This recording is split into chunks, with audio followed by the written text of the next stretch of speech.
But the really cool thing about that is she's also running Clairvoyance, so that the Ionian side can always look and find where their opponents are. Clairvoyance, a great summoner spell, which allows you to reveal an area on the map. Interesting. Because normally you look at this and you see that the Noxus does not have a lot of vision. They actually don't see any of the champions on the map right now. Wow. They have almost no idea what's going on. And a simple Clairvoyance, as Soraka has, would reveal those areas quite nicely. And we already see that lack of vision has allowed Udyr to walk up and almost quite handedly flank and almost gank that Vladimir, but Vladimir using Sanguine Pool to escape that gank, and Guardsman Bob choosing not to push his champion into that fight.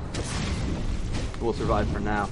But he does have control of that lane. As we can see, these purple minions as they are spawning are simply not yielding any benefit to the Noxian team. They're not giving any experience in gold out, as no one is there to reap those rewards. All the exchanges so far have not hurt the Ionians one bit. In fact, Ionia seems to have the momentum in this early match.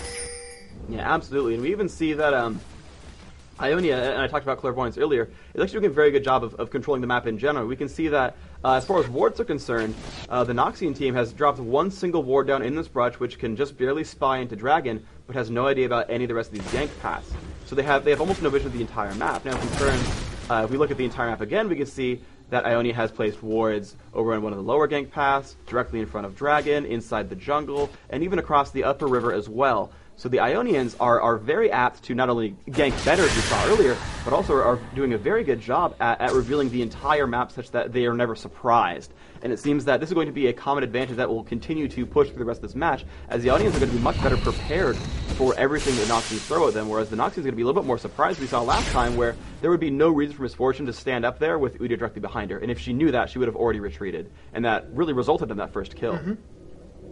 But a few things of note, though, is Udyr is coming back towards the top of the map. Now, Vladimir does see that he has a ward right there. We can see Vladimir already knows he's coming, and there is the gank, and there's the Sanguine Pool. Let's see if he will chase. He will not. Vladimir will continue to run down past his turret, and he will be safe. But as I was saying, one of the interesting things going on is that the teams are allocating their resources a little bit differently. Now, there are two major monsters that spawn on each side of the map: the Golem, the Ancient Golem, and the Ancient Lizard. Or the Elder Lizard, I should say. And when they are killed, they confer a very large buff to the champion that slays it. A little bit of a fight at the bottom. Looks like both teams will be safe, though. Singe is very, very durable. It's very unlikely to see Singe die in a small fight. True, very true. So generally, Singe will be safe unless he makes a major mistake, which he may indeed, or get ganked or something. But Singe will generally be safe, as will Morgana. Both are very strong defensive options. Neither champion should die very easily. But what I was saying is Misfortune has been given the blessing of the Lizard Elder. Which allows all of his basic attacks to slow enemies and actually deal bonus damage when they hit. And so right now, anyone who tries to fight Misfortune 1 versus 1 will generally lose very, very handedly. Just taking a look at the word on the wind here, in fact, there will be only one match. This is not a best of 3. This is the best of one, and we can see that again, this is map awareness. They barely have vision of this camp down here, and there we go. There's the large team fight as the Mumu has passed open. Roku will blast over the wall, has already topped his as well. Frost picking up that kill on Edwy, and here we go. This is Singe going to drop down. Singe is about to die. Will they kill Singe? And they're trying so hard, but he's still running around, not dying. And there's the Hemo Plague from Vladimir, trying to drop down as many Ionians as he can. Will he be able to kill Soraka? No, he's going to get silenced, and he will get dropped down. That mage unable to do anything while silenced. Soraka with a very clutch play has him improve against Noxus, and does so, silencing Vladimir, one of the newest Noxian additions to the league, getting away with no health, and that was a triple kill for the Ionian-born Udyr. Guardsman Bob scored a triple kill there. Ionia crushed in that exchange. Absolutely crushed. Noxus cannot be happy about this outcome. That was hard. This is now 5 kills to 0. Every single one of the Noxian champions has died, and none of them have killed anything. I believe the Dragon kill also went to the Ionian team. Now, for those of you unaware with a lot of these neutral buffs on the map, the Dragon, when it dies, confers a large amount of gold and experience, not only to champions nearby. If you partake in killing the Dragon, you get some experience, but anyone on the map on that team will gain just globally golden experience as well, which will set your entire team up a very significant amount. You get about, if you add the benefits together, it's about worth killing 2 champions. So if you count this purely in champion kills, it's as though it were 7-0, which is a very, very huge advantage. It's a very, very strong thing to have happen for your team. I have to admit, in looking at this match so far, it really shows that Ionia has something to prove. Noxus really needs to just calm down, execute their game plan, and stabilize this map. Absolutely. So, their entire plan that they've been enacting from day one or really, minute one of this match has been controlling the map, and that's shown in every situation we've seen so far. The very first situation where Sion's gank on Ashe did nothing. Then right after Udyr's gank on Misfortune was just perfect and got them the very first kill of the game, and even gave the kill to Frost's Ashe, which is just very, very powerful to give physical damage dealing champions those kills early on. Gold is so useful in these champions in these games. But then afterwards, we just saw so much ward control. We can see still that if we turn the Fog of War back off, they have a ward that's now useless as Dragon has died, but they're only warding to just watch their lane. Bottom lane has a ward and top lane has a ward, but that's it. They see nothing else on the map at all.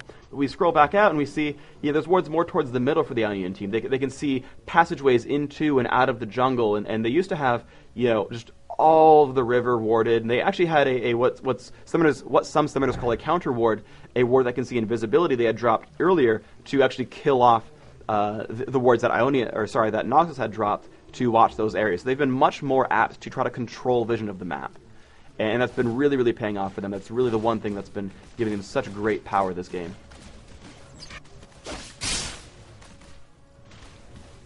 Needless to say, there is so much at stake right now involved in this particular match. Of particular note, should Ionia win this match, the resolution, according to the League of Legends, will be that Ionia will have their 3 provinces freed from Noxian control, and they will be restored to the rightful ownership of Ionia. Should Noxus win, Noxus will have permanent ownership over the 3 territories, and in fact, Ionia must yield certain governmental rights to Noxus within the Ionian seat of government. So a lot is on the line here. Oh, and there we go. They are now diving onto this Vladimir. I believe he's already using full. Guardsman Bug going to pick up another kill. He's now on a rampage. That is a 4-0 Udyr doing such great things. That is just phenomenal play, and actually he's assisted or killed every single champion so far. Every single death that Noxus has suffered has been partially at the hands of Guardman Bob playing Udyr, and that is just, again, this is what I was talking about earlier. This powerful jungle that summoners commonly employ, whether they're limited by champion choices or not, is proving so very powerful. Whereas Edwi's Sion is not able to quite reach that same level of dominance. Another interesting note about that, Guardsman Bob and Poison Iden are summoners who typically cooperate with each other. They actually participate in matches together, but they found themselves at irreconcilable differences about the state of affairs in Ionia, and now they are against each other. Yes, indeed. So even longtime friends just partaking in this political debate and just choosing sides. And now Guardsman Bob is back, and he has jumped onto Edwi, and Edwi is being slowed by the Blessed of the Lower Elder. And there comes Eclipse into that fight as well. Not really necessary, trying to get a piece of that action, and actually stealing the kill away from Guardsman Bob. Wow. Which had to be intentional, but I think it's hilarious. That's dedication to yourself right there.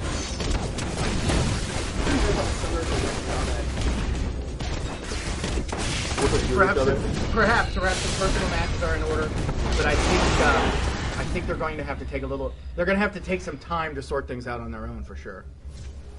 Absolutely. Meanwhile, this bottom lane, of course, both players still content to level their champions up and continue to just try to gain in power. They don't really feel confident roaming across the map and really causing things to happen. It's almost entirely been Guardsman Bob and Edwi, the summoners, who have been trying to instigate most of the action. Unfortunately for Edwi's Sion, Summoner Flash, specifically from Frost, has been just completely denying any of those combat attempts. And he's just gaining in power so steadily now. Has a lot of attack damage on that bow of his. Will be tossing out extremely powerful arrows, and that's just going to continue to cause significant troubles for the Noxian team.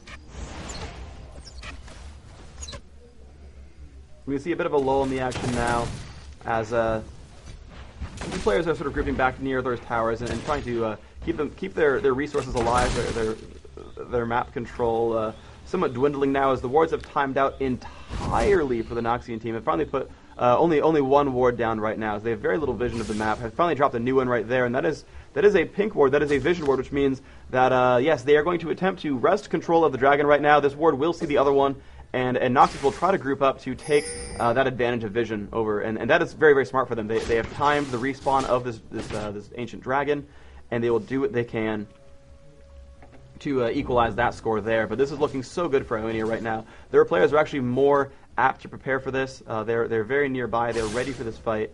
The exception actually now, Udyr's actually fallen back. He's grabbed